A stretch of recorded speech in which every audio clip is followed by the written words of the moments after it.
Hi friends, నా పేరు శివ. ఇండియాకి యూరోపియన్ యూనియన్కి ఫ్రీ ట్రేడ్ అగ్రిమెంట్ జరిగింది. దాన్ని ఎఫ్టీఏ అంటారు. జనవరి 27, 2026న ఇది జరిగిందనమాట. దీనివల్ల ఉపయోగం ఏంటి అంటే, ఇండియాకి ఏవైతే యూరోపియన్ యూనియన్ నుంచి వస్తున్నాయో ప్రొడక్ట్స్ కానీ, మ్యానుఫ్యాక్చరింగ్ గూడ్స్ కానీ ఏవైతే వస్తున్నాయో అవి డ్యూటీ ఫ్రీగా వస్తాయి. డ్యూటీ ఫ్రీ అంటే ట్యాక్స్ అనేది తగ్గించి రావడం జరుగుతుంది. దీనివల్ల ఇండియాకి మరియు యూరోపియన్ యూనియన్కి చాలా బెనిఫిట్ అనేది ఉంటుంది. ట్యాక్స్ ఫ్రీ సిస్టమ్ అంటే దీన్నే ఎఫ్టీఏ అంటారు. మనం ఏదైతే యూరోపియన్ యూనియన్ నుంచి ఏదో కార్లు అయితే కొంటున్నామో అవి సుమారుగా ₹1,00,00,000 ధర ఉంటాయి. ఎప్పుడైతే అవి ఇండియాలోకి వస్తాయో మన సెంట్రల్ గవర్నమెంట్ విధించిన ట్యాక్స్ వల్ల అవి 2 కోట్లు అవుతాయి. ఇప్పుడు జరిగిన ఎఫ్టీఏ వలన అది ఓన్లీ ₹1,00,00,000కే మనకి దొరుకుతుంది.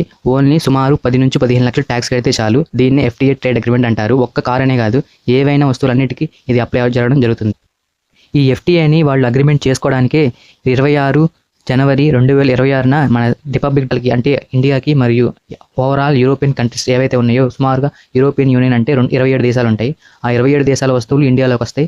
ఇండియా వస్తువులు ఆ 27 దేశాల్లోకి వెళ్ళడం జరుగుతుంది. దీన్నే ఫ్రీ ట్రేడ్ అగ్రిమెంట్ అంటారు. Without tax, only 10 to 15 tax. ఈ ఎఫ్టీఏ వలన ఇండియాకి ఎంత బెనిఫిట్ అంటే అది వచ్చే సంవత్సరం లోపల మనకు తెలుస్తుంది. అలానే యూరోపియన్ యూనియన్కి ఎంత బెనిఫిట్ అంటే వాళ్ళకి కూడా సుమారు 1 సంవత్సరం గడిస్తే కానీ ఈ ట్రేడ్ టాక్స్ మరియు ట్రేడ్ అగ్రిమెంట్ వలన వాళ్ళకి ఎంత జీడిపి పెరిగిందో, వాళ్ళ దేశాలకి మన దేశానికి ఎంత జీడిపి పెరిగిందో అనేది ఒక క్వార్టర్ గడవాలి. ఒక క్వార్టర్ అంటే 6 నెలలు.